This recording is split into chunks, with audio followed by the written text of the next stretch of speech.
enterprises in Nigeria. I also wish to welcome you all to Lagos, Nigeria Center of Excellence. I particularly appreciate the Conference of Western Attorneys General and the African Alliance Partnership for partnering with the National Collateral Registry to organize this workshop. I have no doubt that even though this is just a one-day workshop, we will nevertheless make the best use of this opportunity.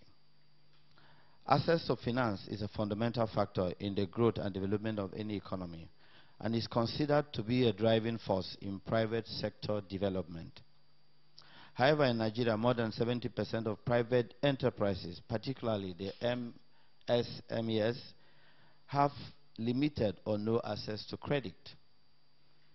According to the International Finance Corporation, IFC, lack of access to finance is a key constraint on the growth of MSMEs in sub-Saharan Africa, and that constitutes a limitation on employment, economic growth, and shared prosperity. The drive of the federal government to facilitate the ease of doing business and guarantee easy access to credit for businesses, especially the MSMEs, recorded a milestone when the Secured Transactions in Movable Assets Act was passed in 2017. The main objective of the Act was to enhance financial inclusion in Nigeria and stimulate responsible lending in MSMEs. To stimulate the economy, establishes a regime that guarantees access to credit secured by movable properties.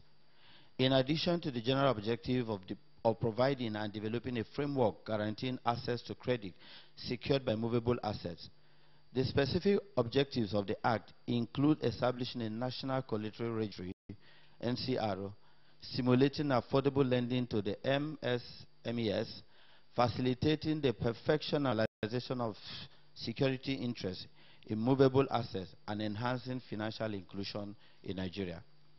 World Bank statistics indicate that Nigeria ranks 44th in the Global Access to Finance Index #1, which demonstrates an upward progression from the previous year. Most recently, Nigeria moved up 24 places in the World Bank Global Ease of Doing Business Index #2. One of the key areas noted in the report was the government's drive to expand access to credit for businesses, especially the MSMEs. It has been argued that the most significant step taken by the federal government to end the move was the passage into law of the STMA. It is hoped that the passage of the Act will facilitate the achievement of the goals of the Presidential Enabling Business Environment Council, PEBEC, set up by the President to progressively make Nigeria an easier place of doing business and for it to thrive. It is my sincere wish that all of us gathered here will raise lively discourse on this topic, create awareness, and provoke any necessary reforms that may be required in this area in future. Welcome and enjoy your stay in Lagos. Thank you.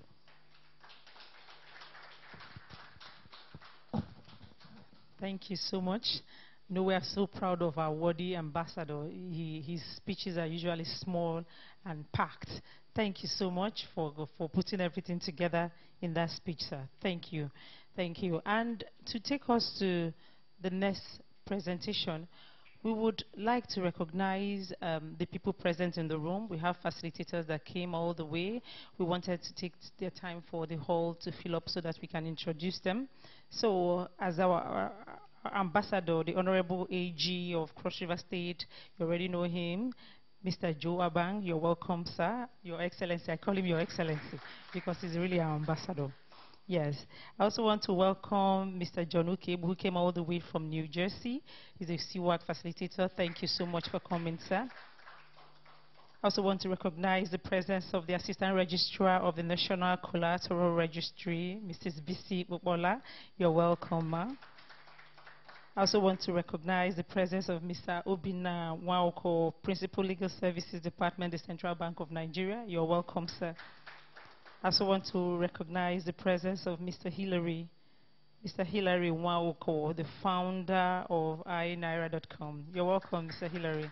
Thank you so much for coming. And you are all welcome once again. I also want to welcome the men of the media and the team, the facilitators that put together this wonderful program. Thank you so much for all being around for this morning. So we're going to have a short clip of what CWAG has been doing and what we are all about, briefly before we go to the next presentation. It's a very short clip, less than 12 minutes. Step into this grotesque, macabre warehouse on the outskirts of Denver, and you'll soon grasp just how endangered this world's endangered species really are. It's clear that Africa seems to be a dumping ground for these types of fake medicines, and it's killing a lot of people. On the streets of Bangkok, fake medicines are being sold openly. Frantic to get away, but just not strong enough. Forced into modern slavery from Ethiopia to Lebanon. Poor teenage Asian girls in Kenya go through a network of misery, sexual slavery and trauma. Buried in these large fancy buildings is a money laundering scheme. Real estate is one of the sectors considered to be the melting point of this scourge that is plaguing the country. Corruption is one of the biggest factors contributing to South Africa's deteriorating economy. So, when it comes to cybersecurity on the continent, what exactly are African countries, governments, businesses missing? And how can governments and businesses alike make cyberspace safer for everyone who's over there? If a justice system exists at all, it has to be to serve the victim. How do we serve the least among us? CWAG understands that what happens to a young girl in Nigeria can impact a young girl in New Jersey. We're all connected. We need to kill the silo mentality. We need to hold hands. We need to work together.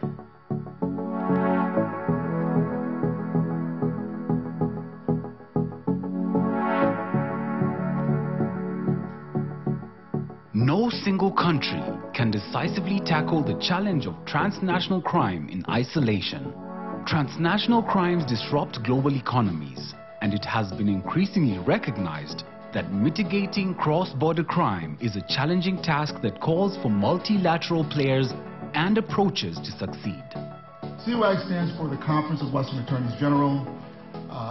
It's an organization that started over 20 years ago, primarily focused on training and building capacity in AG's offices, really focused on the 15 western states in the U.S. CWAG was very, very successful in doing that. CWAG pretty much expanded without changing the name. So even though it's called the Conference of Western Attorneys General, just about 50 states somehow participate in CWAG's programs and its conferences. And so at some point we said, well, why not the continent of Africa? There are so many issues, there are so many ways in which we are connected.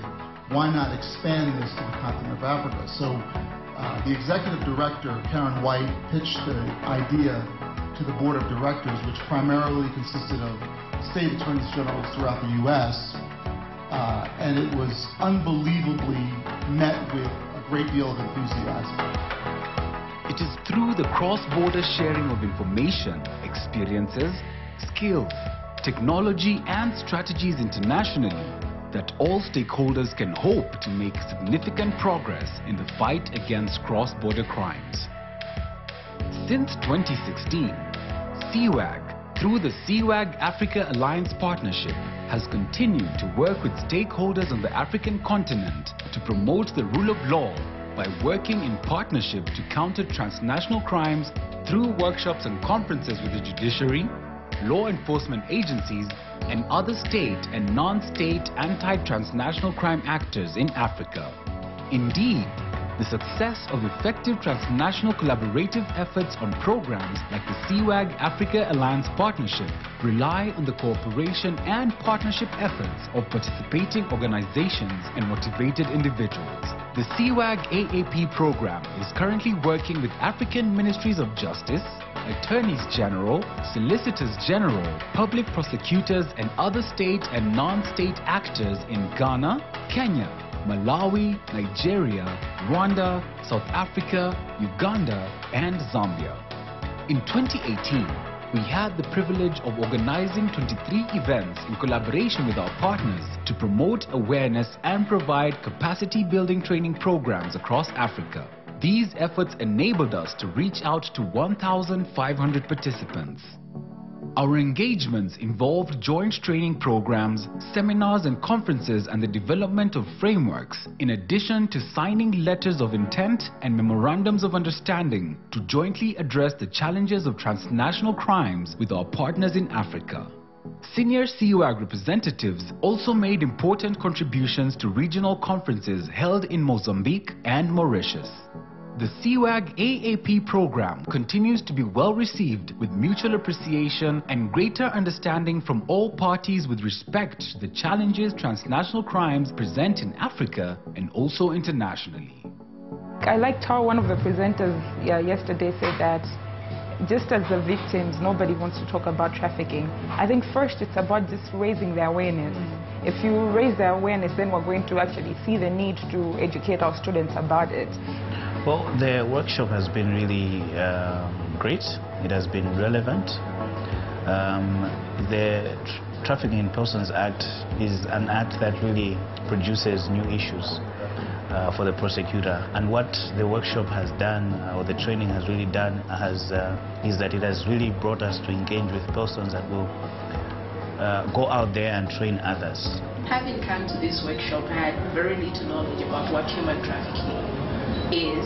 As we have learned, human trafficking is connected to many other offenses, and when I peruse my dockets now, I'll be paying much more attention to those things that I probably thought didn't mean a lot. Now that I know they do mean a lot, I'll look more closely. Anti-wildlife trafficking. Wildlife crime is big business that is run by sophisticated international networks. As such, CUAG AAP has embarked on various intervention measures in Nigeria and Malawi that are aimed at combating wildlife trafficking and related activities. The activities conducted in these countries include the creation of awareness and training of personnel such as the police, Justice Department, prosecution officers, immigration personnel, customs, and related wildlife entities.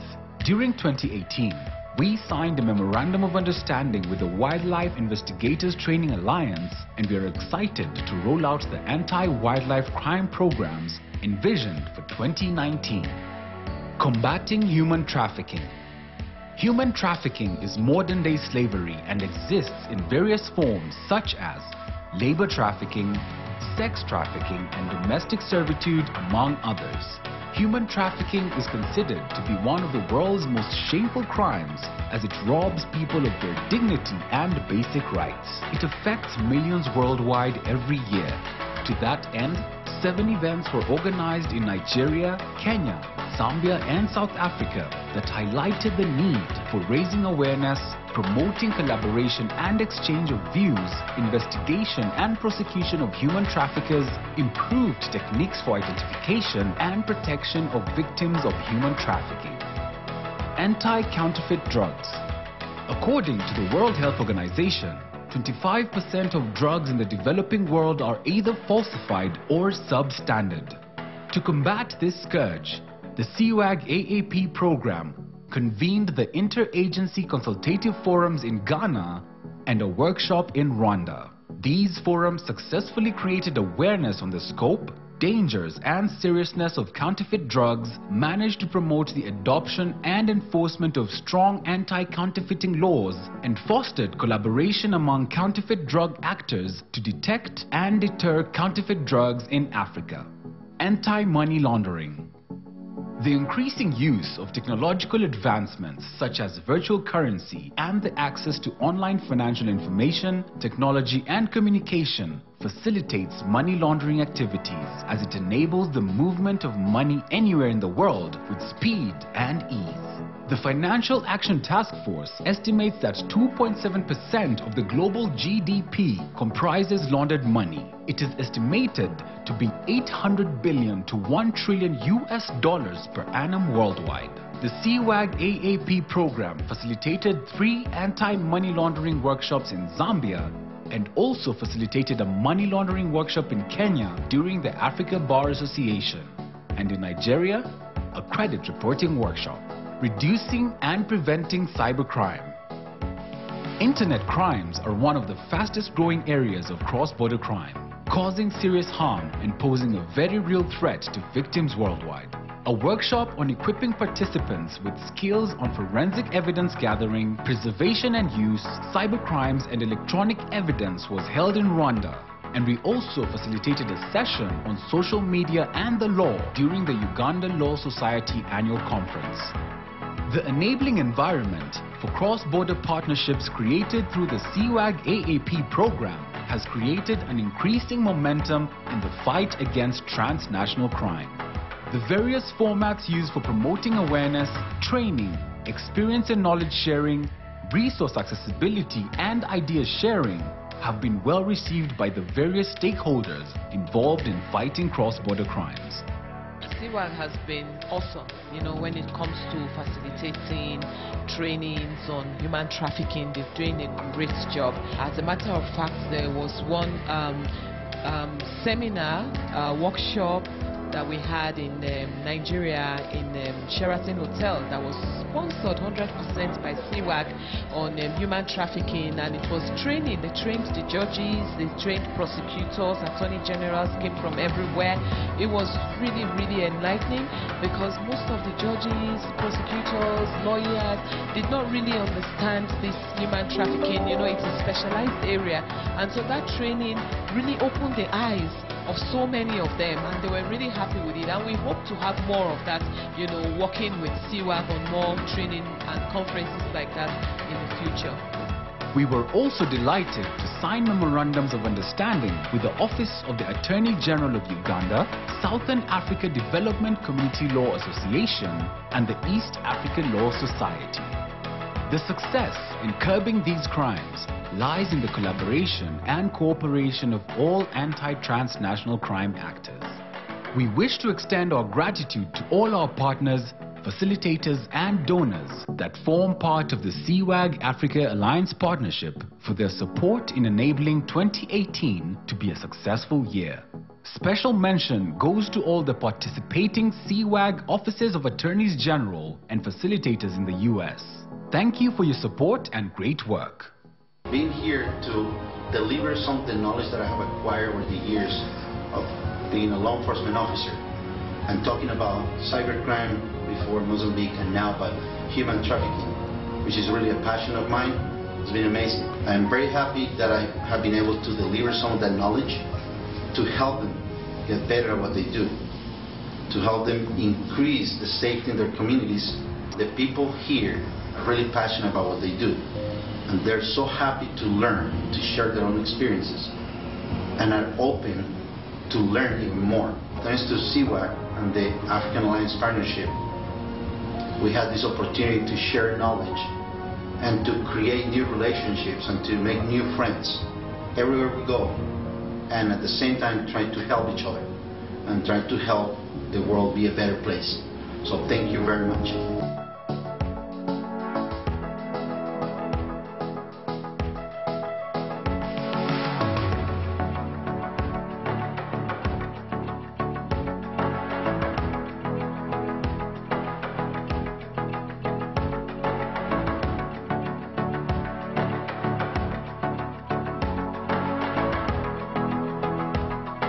We would also like to thank the Alaska Attorney General, Jana Lindemuth, and the former Illinois Attorney General, Lissa Madigan, for their valued contributions during 2018 to the CWAG AAP program.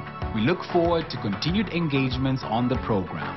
You are all truly our partners in everything we achieve, and we are proud that you are part of CWAG AAP. Without your valuable advice, guidance, financial, technical and strategic support for the CWAG AAP organizational and operational activities in the field, none of our work would be possible.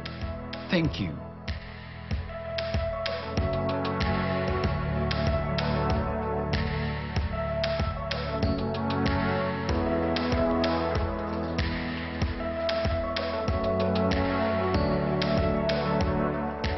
If you'd like to find out more about contributing to the CWAG AAP program, we'd love to hear from you. Follow our social media platforms on Twitter, Facebook, and YouTube. You can also check out our website today on www.cwagaap.org and contact us on info@cwagaap.org for more information.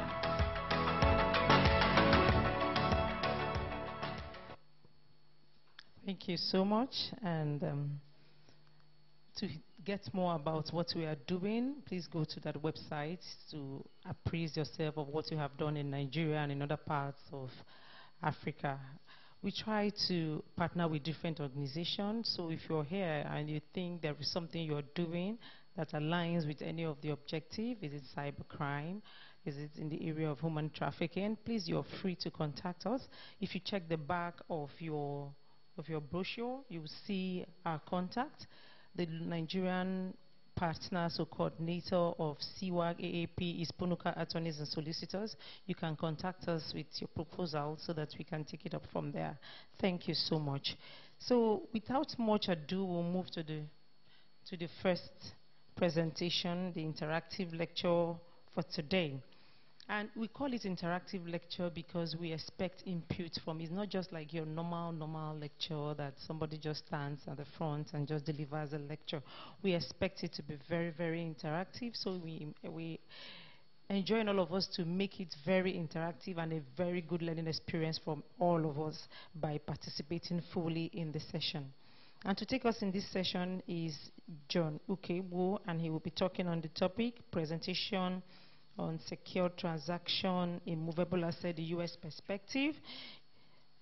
Mr. John Ukegbu is a senior staff attorney at Northeast New Jersey Legal Services, Inc. in the Jersey City office, where he specializes in representing debtors in consumer financial related matters, such as debt collection, credit reporting, automobile repossession, and deficiency cases. Mr. Ukegbu also represents consumer debtors in Chapter 7 and 13 bankruptcy cases. Mr. Ukegbu has represented tenants and homeowners in eviction and foreclosure cases. Mr. Ukegbu has served as a member of the District Ethics Committee for Hudson County and served as a trustee for the New Jersey Lawyers Fund Client Protection. He is currently a member of the New Jersey Supreme Court Committee on the Special Civil Parts Practice. Mr. Ukegbu is the trustee of the Hudson County Bar Association and a member of the New Jersey State Bar Association's Consumer Protection Law Committee. The National Association of Consumer Advocates, the National Association of Consumer Bankruptcy Attorneys, and the Bankruptcy Inn of Court, the American Bankruptcy Institute, and the Chartered Institute of Arbitrators.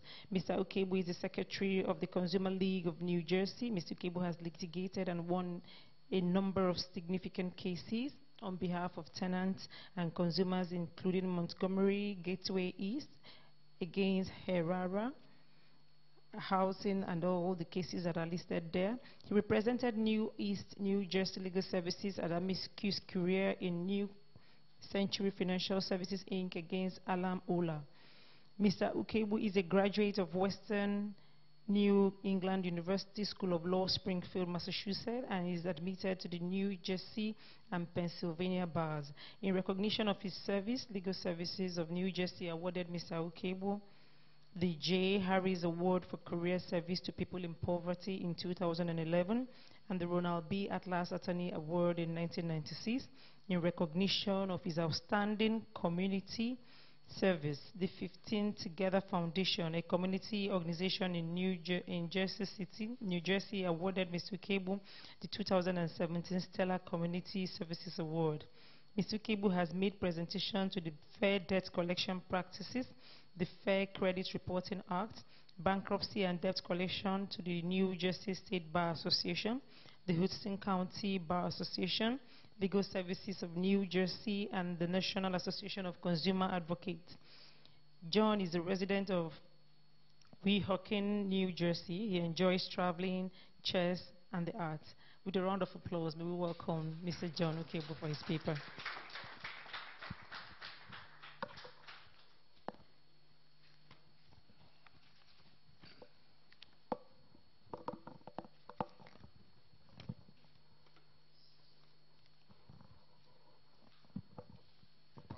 morning, everyone.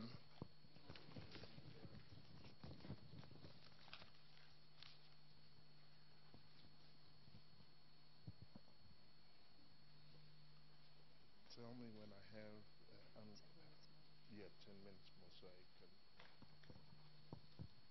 can. Good morning, everyone, again. Thank you very much to CWAG for inviting me again to be a facilitator on secured transactions involving movable assets. First and foremost, I would like to thank the audience. It seems as if we have a great turnout. I would like to thank CWAG again, especially, and I would like to recognize its goodwill ambassador, the Honorable Attorney General from Cross River State. Thank you. The purpose of my presentation today is basically to give you the U.S. perspective on secure transactions involving movable assets. And maybe in the process of my presentation, some ideas will emerge in constructing the Nigerian scheme involving secure transactions.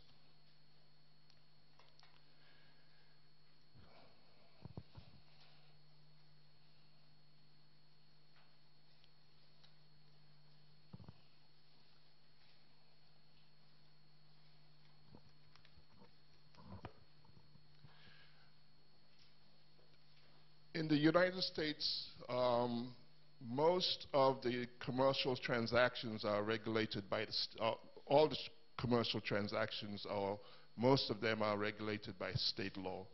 So the states have recognized that in certain commercial transactions there needs to be uniformity.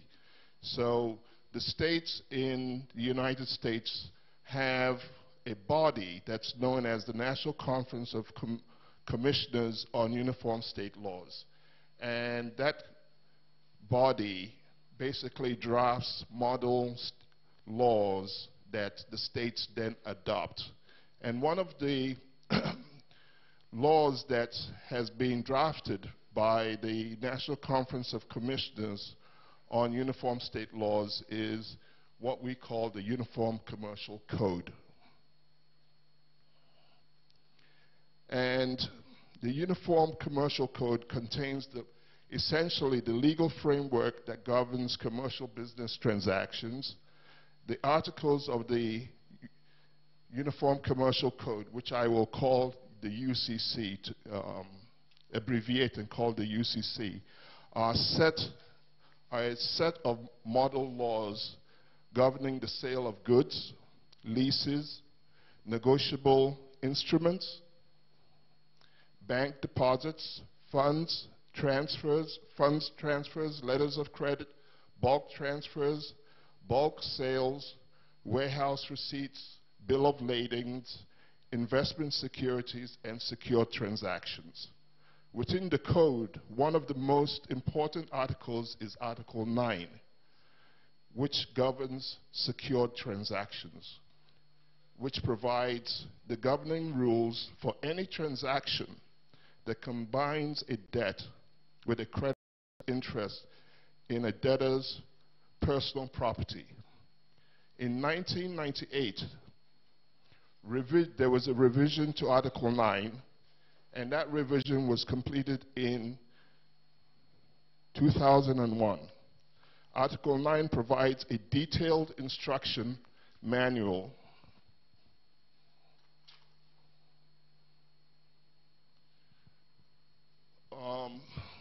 on steps to take in legally protecting a debtor's debt by staking a claim in the debtor's property. Secure transactions in the United States are an important part of the law and economy of the country by enabling lenders to take security interests in collateral.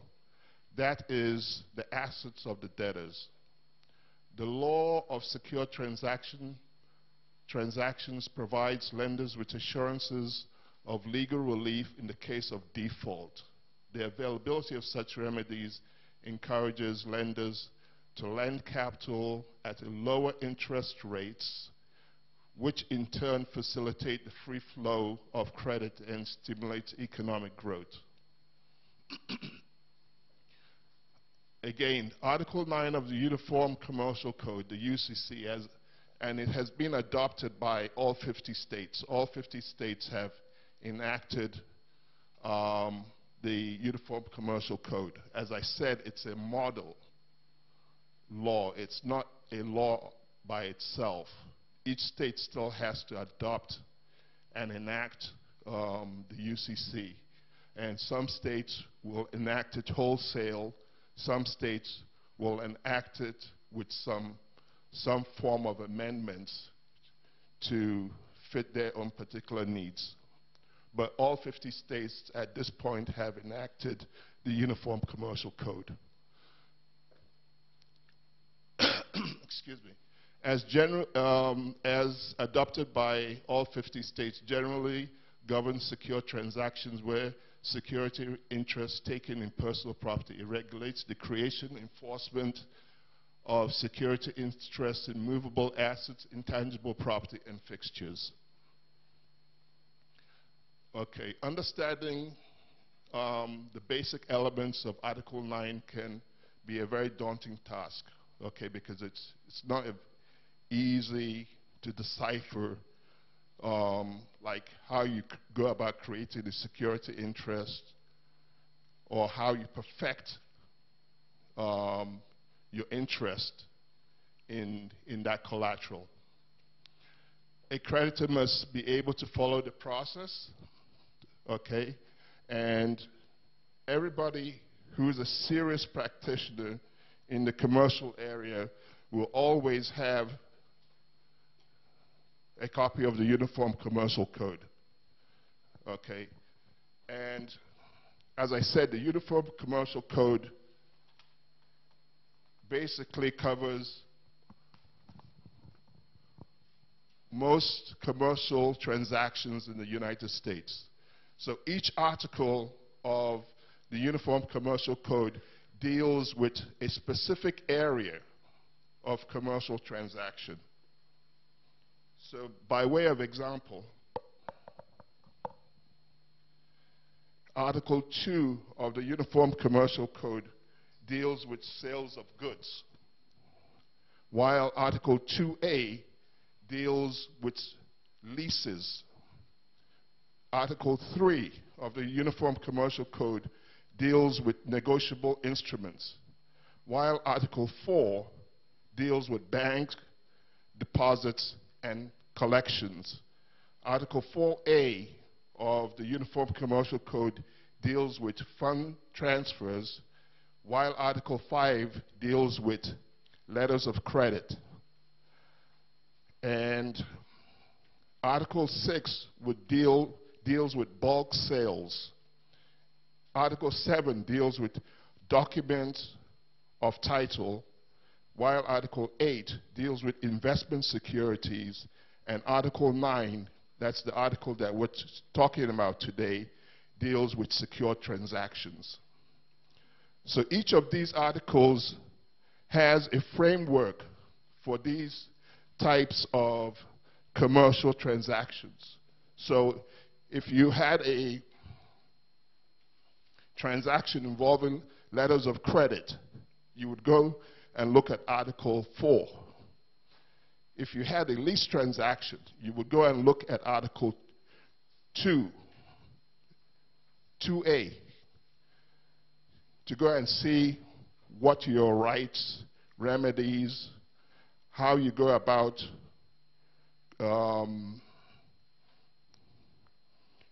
seeking relief if there's a default in a lease transaction or default in, say, sales of goods. But turning back to what we're talking about, which is Article 9, secure transactions,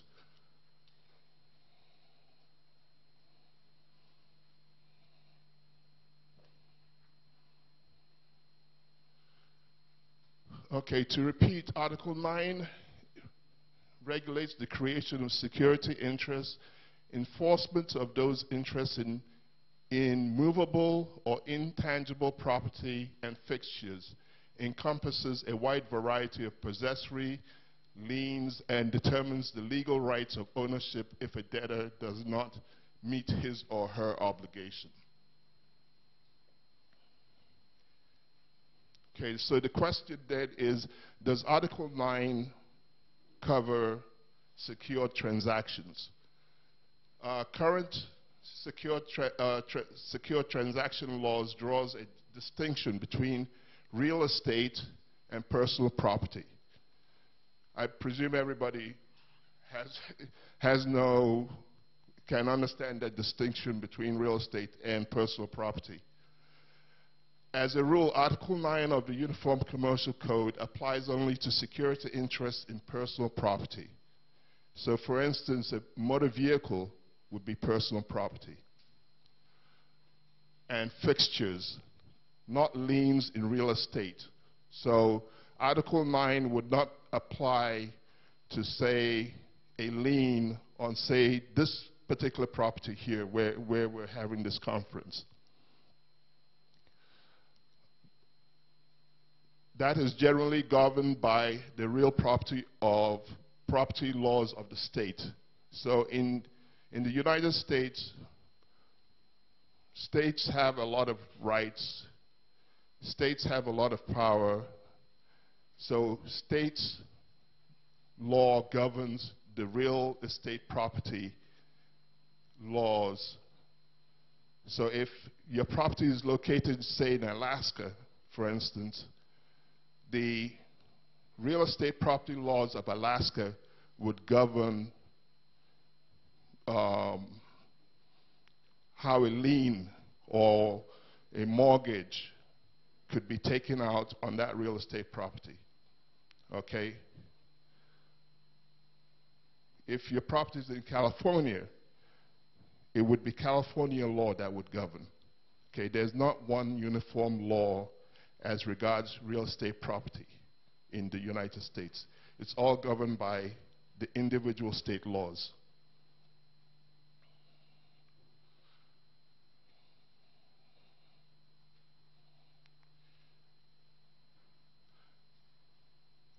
In the United States, most of the transactions involving property, there's a mortgage. Okay, most of the transactions involving real estate property, it's not like here in Nigeria where it's a bit difficult to get a mortgage or get somebody to lend you money in order to purchase property. Most of the properties there are purchased by financing. So there's a mortgage that would be attached to that property, okay? And as I said, the real estate law of that particular state would apply. And it varies, believe me, it varies from state to state. In some states, if there's a default on a mortgage, you would have to go and undertake what they call a judicial foreclosure action. Some states, mostly in the western parts of the United States, there's no requirement that you actually institute a legal action in order to foreclose on a real estate property. So the law varies from state to state. That's the point I'm trying to get across, okay? However, I told you Article 3 deals with negotiable instruments. A negotiable instrument would be something like a promissory note that, say, I gave to Ebele Chukwu, promising her that in the event that if she lent me 100 naira, I promise to pay her back that 100 naira by the end of the month. And I reduced that into writing, and I put all the legal words that are required, promising her that note.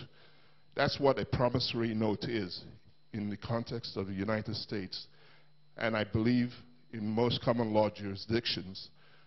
Ebele Chukwu could decide that she could give this gentleman from the CBN that promissory note. Instead of waiting till the end of the month, she'll sell that promissory note to him for $80 because she needs that cash immediately. That promissory note would be covered by Article 3 of the Uniform Commercial Code, okay? And in that particular instance, there's some implication as regards the promissory note with Article 9. So that's how indirectly Article 9 does have an impact on real estate transactions, but not directly.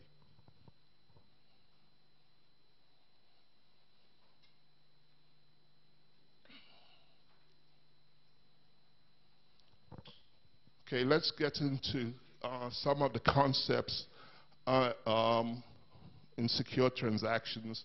And I would presume again that most of these concepts are pretty familiar to all of you since we're a common law jurisdiction. So one of the concepts in secure transactions is what we call attachment, okay? The rule is that a security interest becomes enforceable against the collateral as soon as it is attached. Attachment requires three things to occur: that the debtor has the right in the collateral, okay? So obviously you want the debtor to have good title to that collateral. That basically is what the first requirement is. That there's value being given, okay? And that value is either you're extending some form of credit to the debtor, and the third requirement is that in most cases the debtor has authenticated a security agreement. Again, that could be a promissory note. In the context of the United States, we're going to talk about it later on. It could be what we call a retail installment contract, where there's a description of the collateral that's being pledged. So for instance, if it's a vehicle, you have to describe the make, the model, year of the vehicle that's being pledged as collateral in order to extend credit.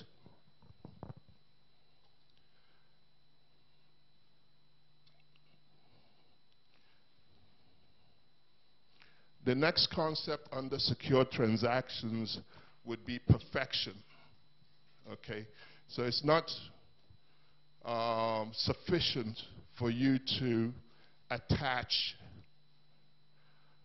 a lien to the collateral. You still have to perfect your rights in that collateral. Attachment of a security interest does not ensure that the secured party's interest in the collateral will be superior to the interests of other lieners or subsequent buyers, lessees, or licensee. Okay, so if you do not perfect your interest in that particular collateral, there may be somebody else who comes and extends credit to the debtor, and that will jump over you and have superior rights to you. So you still have to perfect your interest.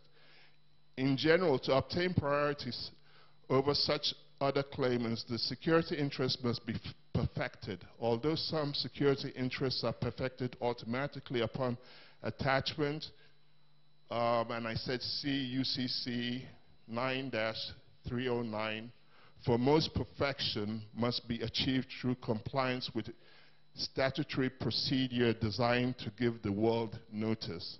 And I think that's a concept that the National Credit Registry is born on, because by you going to conduct a search at the National Credit Registry, and if the debtor has done all that they're required to do statutorily, that's notice to the entire world that, see, I have a security interest in this vehicle, or I have a security interest in this commercial equipment.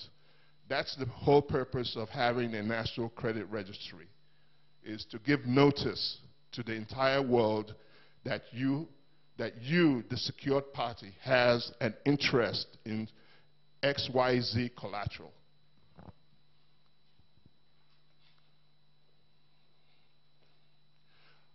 In the United States, the most common method of perfection is through filing what they call a UCC 1 financing statement. And you file that UCC filing statement usually with the Secretary of the State in which the debtor is located. Okay? Here in Nigeria, we have what we have now is the National Credit Registry. In the United States, as I said, each state is pretty much autonomous. So each state usually has what they call a person called a Secretary of State. And one of the functions of the Secretary of State in most states are things like incorporation and this UCC filings.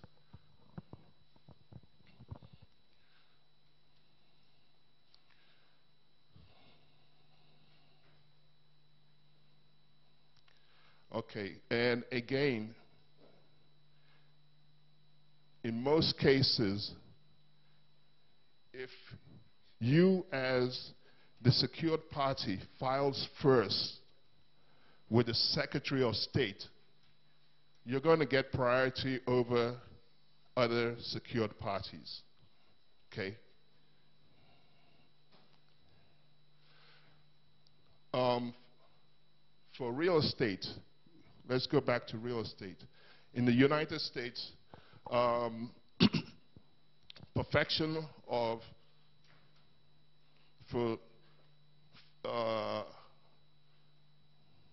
securing your interest as a secured party, or perfecting your interest as a secured party for a real estate transaction in the United States usually involves you filing your mortgage or your deed of trust in the county where the real estate is located.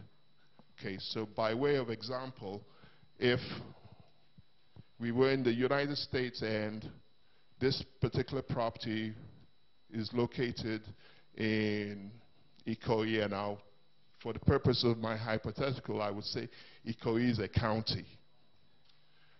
I would have to go to the Registry of Deeds and Mortgages in Ikoyi and file my mortgage or my deed of trust.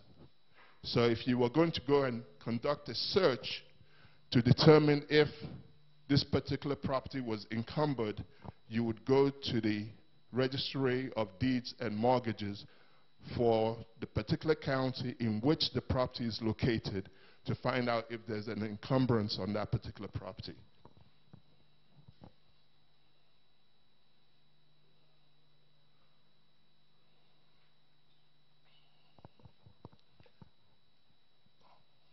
Okay, we're going to talk about purchase money security interest, because these are one of the biggest forms of financing in the United States and one of the biggest forms of secure transactions. As a rule, a purchase money security interest in a consumer good gets automatic perfection, okay? And I would think that would be the case because you're basically giving the debtor money in order to purchase that particular asset. What is a purchase money security interest? A purchase money security interest is simply money that you lend to the debtor to buy the collateral, or as we would call here, seller financing. The most common purchase money securities interest transaction in the United States is automobile financing. So when your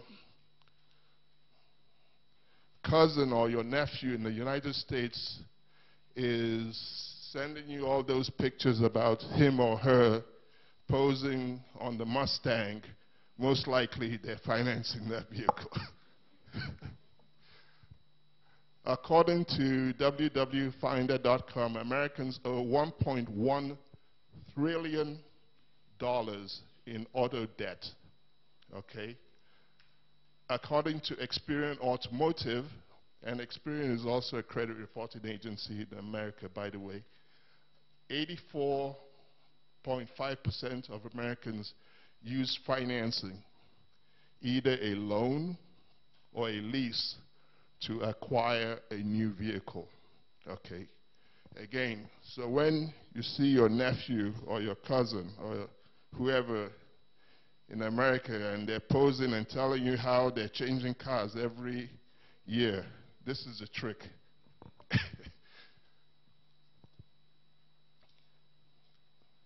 Most of the leases, by the way, most businesses like to lease because there's a tax advantage that they get from leasing vehicles. In South Africa, close to 70% of the vehicles on their road are financed. Now we contrast that with Nigeria, where only 2% of the population is able to afford a new vehicle, and where only 10% of the vehicles imported into Nigeria are new. And I gleaned this from Deloitte Africa Automotive Insights. Okay? So I don't want to be negative. There's, we should look at this positively, okay, in this room, and say, see, there's a lot of room for growth in Nigeria, and not look at it negatively. So there's a lot of room for growth, and the growth would require creative thinking and thinking out of the box.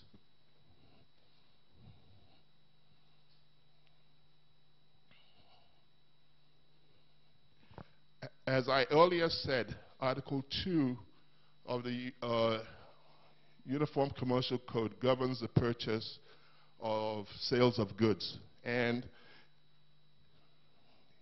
if you're purchasing and financing, if you're doing a purchase finance of a vehicle, that would be a sale of goods. So you would implicate Article 2 of the Uniform Commercial Code. Okay. Article 9 creates and governs the PMSI in the automobile transaction. The typical automobile finance transaction involves the buyer entering into, and I earlier mentioned it, a retail installment sales contract with the seller. Again, typically the seller is an automobile dealer. The dealer usually immediately assigns that retail installment contract to a bank or finance company. That's the way it generally works. So you have literally millions of car dealers, large, small, medium, in between. Okay? And what they usually do is, if I come in to the dealership and I say, I want a new car, a used car, whatever kind of car, they will now start looking for financing of that particular transaction. Okay? And again, the spectrum of financiers it's a wide range. Okay? So you have your Chase Automotive that finances, which is a captive company of Chase Bank. Okay? You have your Santander that finances. Then at the other end, you have what you call the subprime financiers. Okay? And what we mean by subprime financiers is those creditors that finance people that don't have the greatest credit. You know, their credit is not stellar. It's not A1. So those are the people who we call subprime financing. So a characteristic of subprime financing is high interest rate, one. And there usually be a requirement that you put down a greater amount as a down payment in such a subprime financing transaction. And this concept of subprime also extends to real estate. And one of the reasons in 2008 why there was the economy in America went into literal close to a depression was because there was excessive subprime lending. Okay? And there was a high rate of default amongst the subprimes.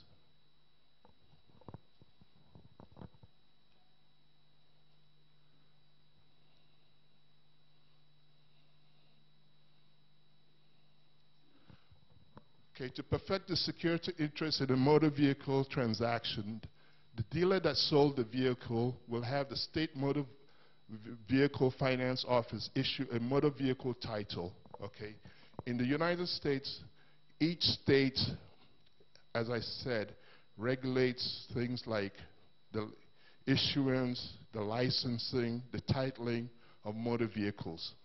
Okay, so each state has a motor vehicle office. Most of the time we call it Division of Motor Vehicle.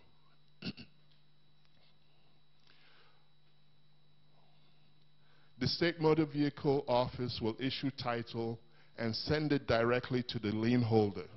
Okay, so I already talked about how you go into the dealership, you purchase the vehicle, the dealer gets you financing, maybe with Wells Fargo, Chase Automotive, some finance company, and they automatically assign that retail installment contract to Wells Fargo or Chase or Santander or whoever the finance company is.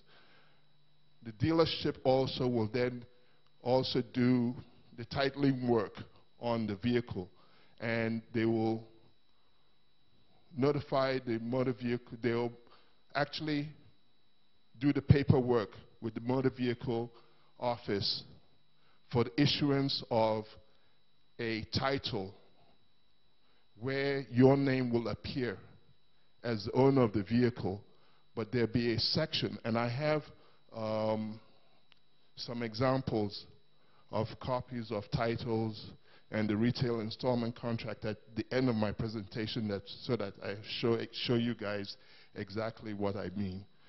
And it will have a provision for the name of the lien holder. So the lien holder would be the finance company. And that title would then be sent to the office of the lien holder. Okay, so you as the owner of the vehicle would never get a copy of the title. You never have possession of that title of the vehicle. The title of the vehicle would be with, as I said, with the finance company. So you could never go and get the title. They would be holding the title.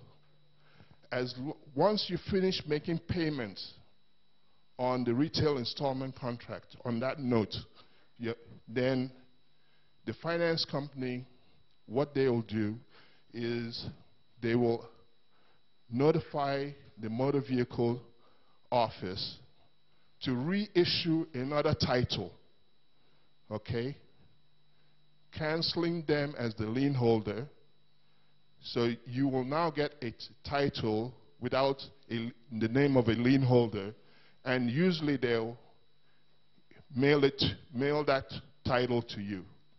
Okay? So that's basically how it works.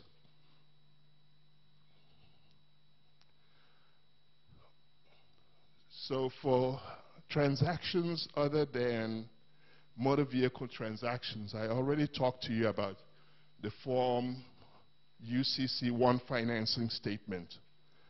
So for instance, if I took a security interest in these tables, I would file a UCC1 financing statement with the Secretary of State for Lagos State, saying I have security interest in these tables.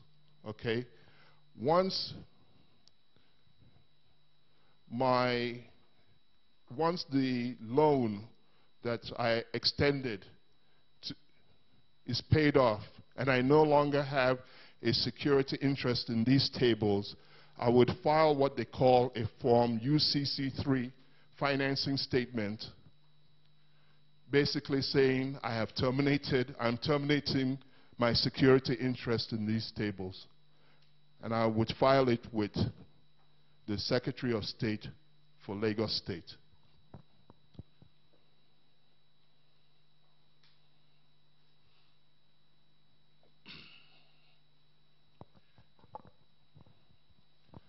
Okay, in the event of default, the secured party may reduce its claim to a judgment or foreclose on the collateral. Typically, in an auto finance transaction, when the buyer misses a payment, the bank finance company will contact the buyer, and in my experience, you know, if you have missed three payments, it's 90 days. They'll send out what they call the repo man. And they have companies that specialize in repossession of movable collateral. And usually the repo company, they're supposed to repossess the collateral peacefully. They may, in some instances, contact the local police for assistance, but generally the local police is not involved in repossession. Repossession in itself is a separate industry. Okay, they know, you know, usually what happens is you park your car in the driveway, and at 5 o'clock, the repo guy comes, scrambles in with his tow truck, lifts the car, and is out of there. That's the way most of the time they work. Okay, but repossessing the vehicle is not the end of the story, usually in most of these transactions. And that's where I have been involved. Usually what will happen is after the collateral has been repossessed, under Article 9, the secured party can sell that collateral either in what they call a public or private sale. And the difference between the public and private sale is obviously based upon the name. Public means you have to advertise it to the whole world that you're going to sell that particular collateral, usually the vehicle. Okay? So you would advertise it in Daily Times, whatever, local newspapers, that on so-and-so date, so-and-so time, I'm going to sell this collateral to the highest bidder. However, in most dispositions of collateral that I have seen in the United States, it's usually what we call a private sale. And usually a private sale in the United States involving motor vehicles is a sale that they would have, say, for dealers only. So a dealers only automobile sale is considered a private sale. And there are a lot of big private sales that occur. Again, relating it back to the Nigerian experience, it's not unheard of for Nigerians to come and participate in some of these private sales and bring the vehicles back to Nigeria. So there are a lot of Nigerians who actually go to these dealer-only auctions, okay, because only the car dealers that get to bid on those vehicles, okay. Some of you may have heard of an auction house called Mineham. It's very big in the United States. It's a dealers-only auction. There are a lot of Nigerians that like to go to that auction because that's where they'll purchase a vehicle that they're going to bring back home here to sell.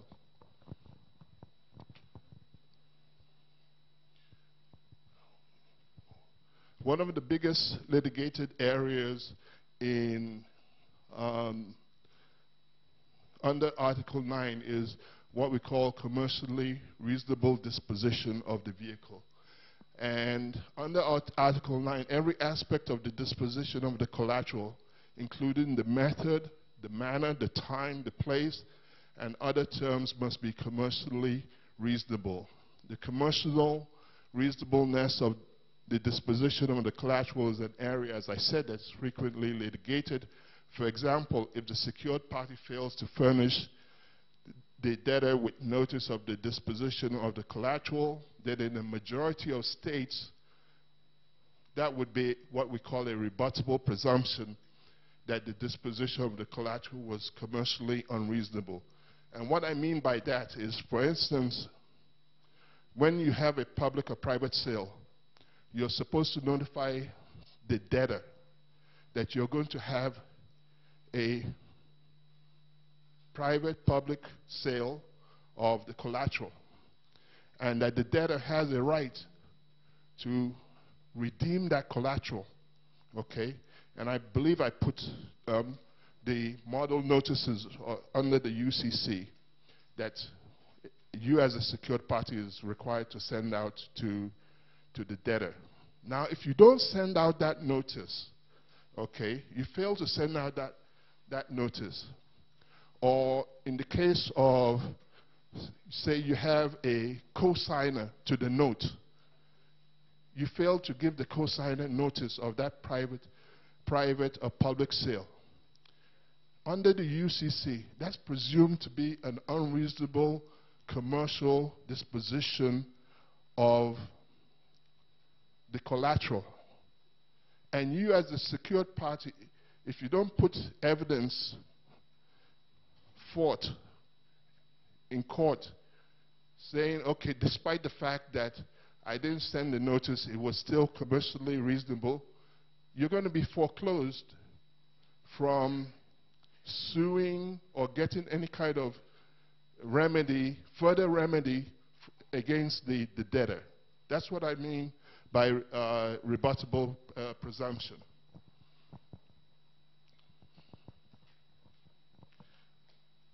The one great thing about the UCC is if it gives you model notices that you can use at every step of the way. If you use those model notices, it's a safe, what we call a safe harbor, okay? If something goes wrong or the court finds out down the road that the notice isn't 100% what it should be inoculated from liability, at least as regards the notices. A private sale or a public sale, there's still $5,000 that the secured party is entitled to. That's what I mean by a deficiency. They can sue you for that $5,000. And a lot of debtors find that really unfair because they say, well, I gave up the collateral and they still can get a judgment against me for $5,000. But that's the way it is, because the merchant or the finance company wants to be completely made whole for the $10,000 that they extended to you, or that's outstanding on the note.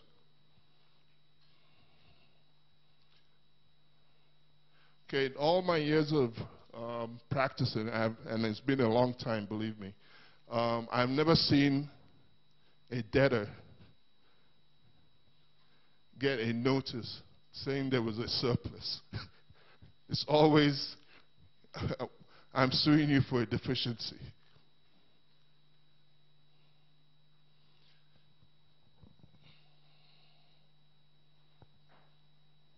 Okay, I'm going to wrap up, and I'm just going to show some of the things I was talking about. So this is a typical retail installment contract, okay?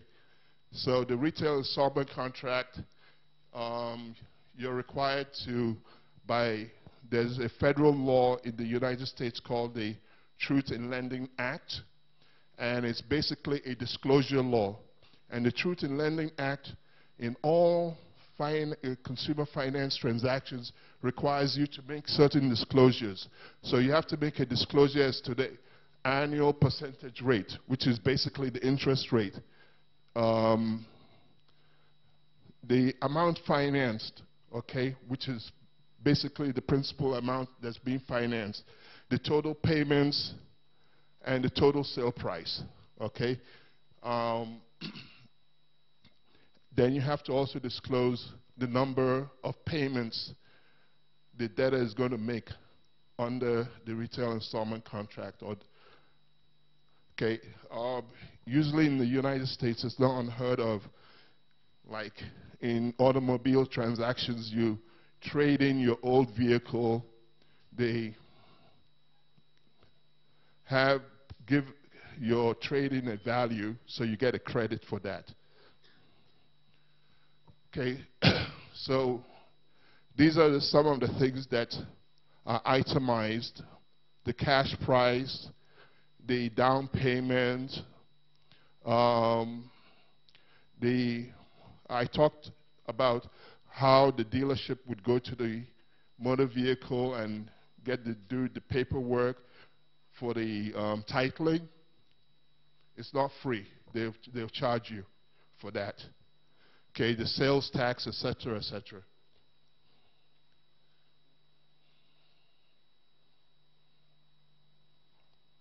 The retail installment contract will also have things like how much you would pay for late charge. Usually most of the retail installment contracts nowadays in the United States for consumer goods have what they call mandatory arbitration. And the mandatory arbitration is basically put there to deter consumers from filing class actions.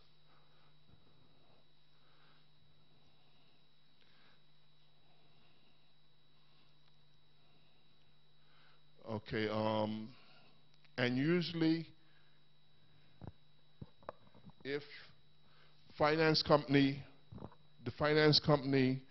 will usually get a copy of the retail installment contract. This is like a promissory note. It can get assigned by the dealer to the finance company. So usually the finance company will get the original copy of the retail installment contract, because the retail installment contract is nothing but a promissory note. So whoever has that retail installment contract usually has the power to enforce it. Okay, this is what a certificate of title would generally basically looks like for most states. If not most states, this is what it looks like. And in this, over here would be where the lien holder's name would appear and the lien holder's address would appear. Your name, if you were the owner, is up there, and your address. And as I said, that certificate of title, when there's a lien holder, the lien holder holds the certificate of title. You as the owner would not have a copy of that. You would have your vehicle registration, you would have the license, but you wouldn't have a copy of the certificate of title until it's paid off. Once the note has been paid off, they'll reissue a new title, and there wouldn't be a lien holder any longer appearing. This is what the back of the motor vehicle title looks like. Okay.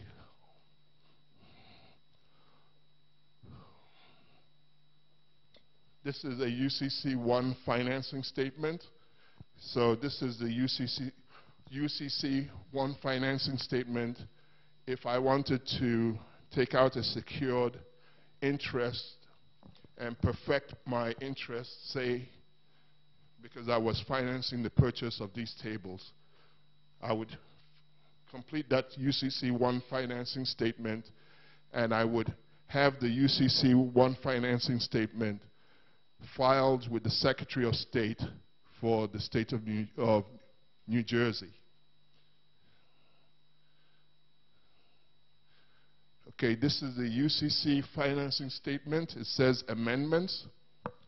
So for instance, if there was an amendment to original UCC financing statement because I sold my interest to CBN, I would use this form. If the debtor had paid off the loan to purchase the tables, and I no longer my security interest had been terminated, this is the form I would file. Okay, these are the model UCC notices, and the model UCC notices can be found in the Uniform Commercial Code itself. And most states, as I said, they're enacting the UCC, they also provide the model notices.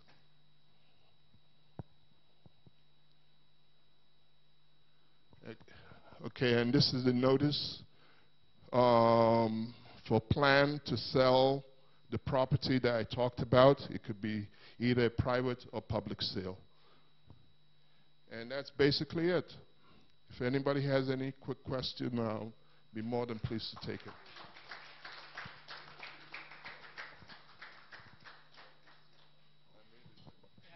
Yes. Another round of applause for him. He was well within his time. Thank you very much. And because our time is fast spent, as in we are more than 30 minutes behind schedule, we want to leave the questions to the end. We have a panel discussion. If you look at the timetable that is in your brochure, we have a panel discussion at the end of the program. All the facilitators will be part of that panel discussion so that you can reserve your question. You have your notes behind you, behind the brochure. Please note your question for each of the segment papers that is delivered so that we ask it at that time, so that we don't eat deep into our time. So all the questions will reserve it to the very end. And I know that a lot of questions are running through your mind after looking at that provision and disposition in the United States. Because the first question I asked is that do we actually have ability to register a hire purchase? Maybe I do a hire purchase, can I register that at the National Collateral Registry? And who else to answer that question but indeed a representative of the registrar of the NCR, Mrs. Bisi Wobola. She has a first degree in civil engineering from the University of Ilorin, an MBA from Middlesex University, and a postgraduate degree in education and business consultancy from Greenwich University, United Kingdom. She started out her career at EcoBank and then moved on to Guaranty Trust Bank, after which she had a 22-year stint in England and rose to top management in the local government. She joined the Central Bank of Nigeria in 2011. She's a seasoned project manager with certifications in project programmer portfolio management. She's currently the assistant registrar of the National Collateral Registry. And I will note again that indeed that the success of this workshop today can really be alluded to her. She did a lot. She was very responsive to us. And with a round of applause, may we welcome Mrs. Bisi Wobola for her presentation.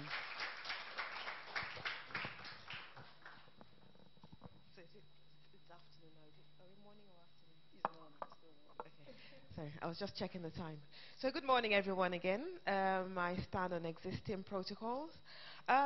Before I actually start my presentation, I want to know where to pitch it. I haven't been privy to the registrations. I just want to know who is in the room. Show of hands if you're from the legal community. Okay. Financial services industry. Oh, we only have one. We only have one bank. 2, 3, 4. Okay. I'm not sure who else would be here, but I was understanding we have the legal community, we have the financial services, probably we have some MSMEs as well. Okay. So we have very few people from the banking services industry. Okay, noted. So good morning, everybody again. My name is Bisi Toro-Popola from the National Collateral Registry. My presentation today is about enhancing the ease of access to finance using the Collateral Registry as a platform. Okay, if this works. Okay, so I'll be talking to us. I take it that not a lot of people here know much about the National Collateral Registry. I'll tell you what it is, why it came to being, what we do, the benefits. I'll share some country experiences. I'll talk about our performance challenges, and then we'll conclude. So what is a collateral registry? A collateral registry in this sense is a financial infrastructure. It is a notice-based registry, a database that holds security as interest in movable assets. So it is a register in electronic format that holds all the information held on movable assets used as or pledged as collateral for getting a loan. So it's a data bank. It allows borrowers to prove their credit worthiness and also lenders to assess their priority interests in potential claims. So in short, the registry helps improve access to finance.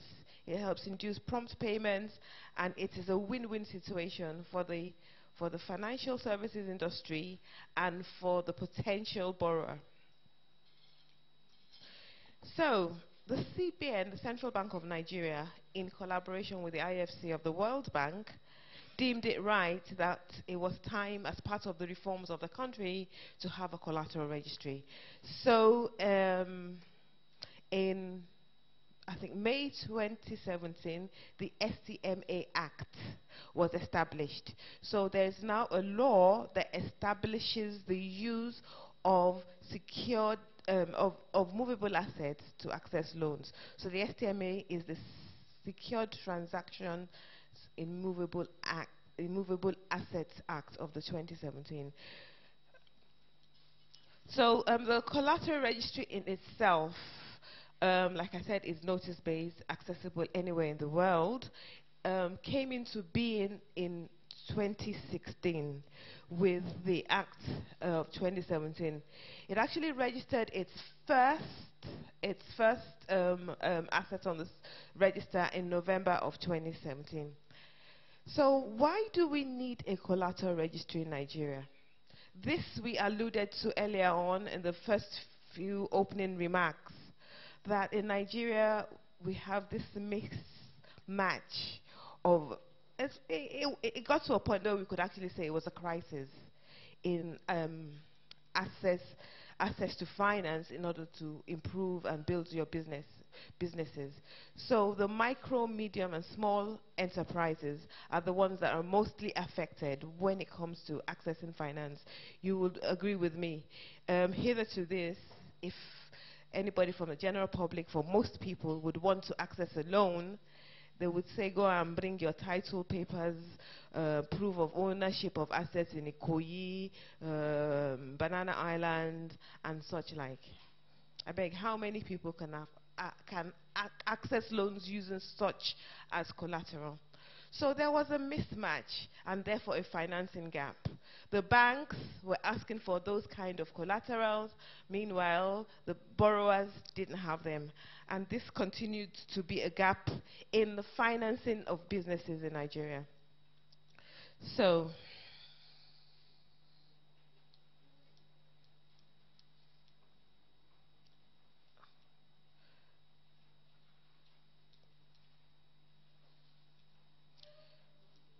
Sorry, it's not moving.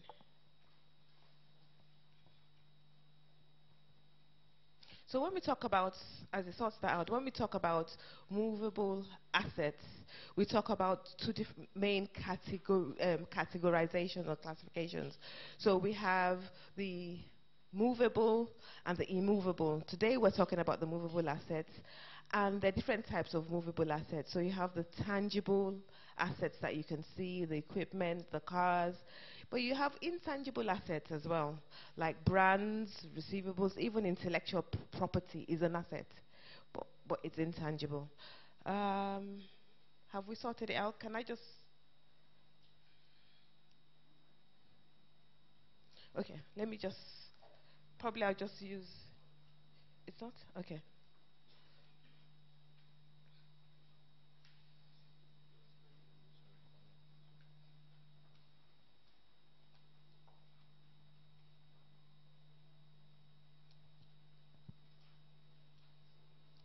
Should I just operate from the laptop? Yeah?